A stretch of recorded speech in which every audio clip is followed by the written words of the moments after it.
जिसके बारे में समझ नहीं आता कि हम किस तरह से बात करें। कश्मीर में माँ बेटी से ज़्यादती का वाक़या सिर्फ मुजरिमों ही नहीं, पूरे माशरे का सर झुकाने के लिए काफ़ी है।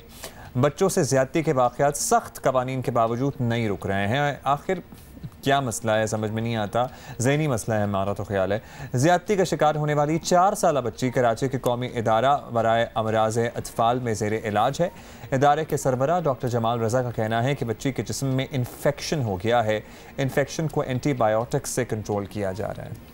आपको बताएं कि कश्मीर में खातून और उसकी 4 साला बेटी से ज़्यादती के वाक़े में गिरफ्तार मुलजिम अपने ही साथी की मुबैना फायरिंग से हलाक हो गया था। और ये भी आपको याद दिला दें कि वज़ीर आज़म इमरान खान ने सोशल मीडिया पर अपने बयान में बताया कि उन्होंने कश्मीर वाक़े में बहादुरी दिखाने वाले ASI मोहम्मद बख्श और उनकी बेटी से टेलीफोन पर बात भी की थी और उनको ज़ाहिर है कि मुबारकबाद भी दी है, उनको सराहा है।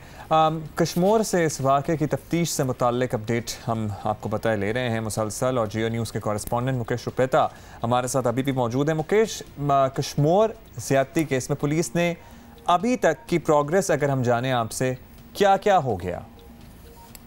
जी, इस वक्त जो मालूमात हासिल हुई हैं और तमाम तर जो इतलात मिली हैं, और SSP कश्मीर अमजद शेख ने भी ये दावा किया है कि दौरान तफ्तीश गिरफ्तार मुलजिम जो था रफ़ीक मलिक, उसने निशानदेही की कि मुलजिम जो है बख्शापुर के करीब एक गांव में छुपा हुआ है। तो हम जैसे ही मुलजिम को लेकर वहां गए तो मुलजिम ने अपने सलोतकारों से मिलकर पुलिस पर फायरिंग की, जिसके नतीजे में उसका साथी जो था हमारे साथ में जो गिरफ्तार हुआ था रफ़ीक मलिक, वो मौके पर हलाक हो गया। जबकि पुलिस ने कामयाब कार्रवाई करते हुए जो दूसरा मरकजी मुलजिम था खैरुल्लाह और खैरू भुट्टी, उसको गिरफ्तार कर लिया, जबकि जो उनके सवालतकार साथी थे वो मौके से फरार हो गए हैं। तमाम जो है इस वक्त तमाम सूरत हाल में ये मालूमात हासिल हुई है कि ये जो रफ़ीक मलिक था, जो मरकजी मुलजिम पहले गिरफ्तार हुआ था बच्ची की ज़्यादती केस में मुलव्वस भी था, तो वो जो है साथी खैरू। ये भी बताइएगा मुकेश, ये बात ऐसी है जब हम आपसे पूछने लगे हैं कि हर ऐसे इंसिडेंट के बाद इस किस्म की कोई अफवाह ज़रूर होती है, आप बता दें कि इसमें कितनी सच्चाई है। इतलात है कि कुछ सियासी दबाव अभी आ रहा है नामजद मुल्ज़िमान को बचाने के लिए, तो इसमें कितनी हकीकत है? जहाँ तक हमें मालूम है कि इस पूरे वाक़े में पूरे जो है इसमें कोई पुलिस के ऊपर कोई सियासी दबाव नहीं है। हर SSP से भी मेरी बातचीत हुई अमजद शेख से, उनका भी ये कहना है कि इस मुकदमे में और इससे जो ये दिल खराश वाक़या है, बहुत अफसोसनाक वाक़या है, इसमें बच्ची और उसकी माँ के साथ इज्तिमाई ज़्यादती का वाक़या है। इसमें कोई भी जो है सियासी दबाव क्या साथ बात करने के लिए तैयार अगर सोचेगा भी तो हम उसको बर्दाश्त नहीं करेंगे।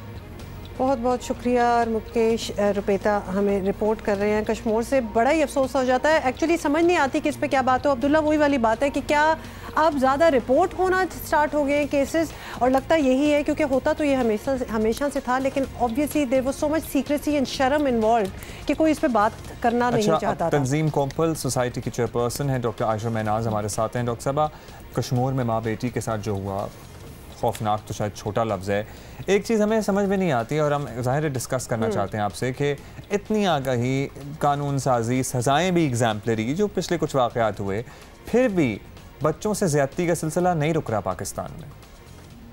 कि न सिर्फ रुक नहीं रहा है बल्कि मुसलसल इसमें इजाफा हो रहा है।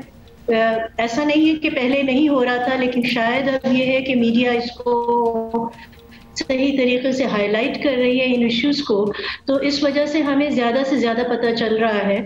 पहले जैसे हम कहते थे कि ये टिप ऑफ द आइसबर्ग हम देख रहे हैं, अब वो आइसबर्ग के नीचे का पहाड़ भी नज़र आने लग गया है कि जिस अंदाजे से और जिस तेज़ी से बच्चों के साथ हर किस्म की ज़्यादती, और ये जो कश्मीर का वाक़या है इसने तो हम सबको रुला दिया है कि उस बच्ची के साथ मुसलसल ज़्यादती बहुत दिनों तक होती रही है।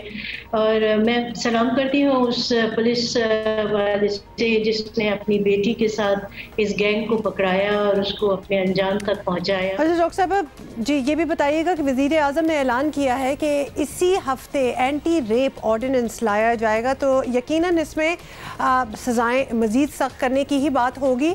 आपको लगता है कि इससे कोई फ़र्क पड़ेगा?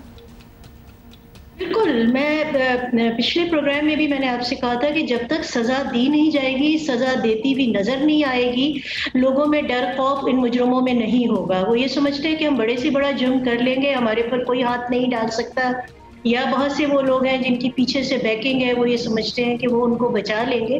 तो जब तक इनको बहुत सख्त से सख्त मतलब आप जितना सख्त समझ सकते हैं उससे ज़्यादा सख्त सज़ा इनको नहीं दी जाएगी। और इन सज़ा को देते वक्त लोगों को भी कॉन्फिडेंस में लेना होगा और उनको बताना होगा कि इस मुजरिम को ये सज़ा दी गई है और आइंदा जिसने भी किया उसको ऐसी ही सख्त सज़ा दी जाएगी।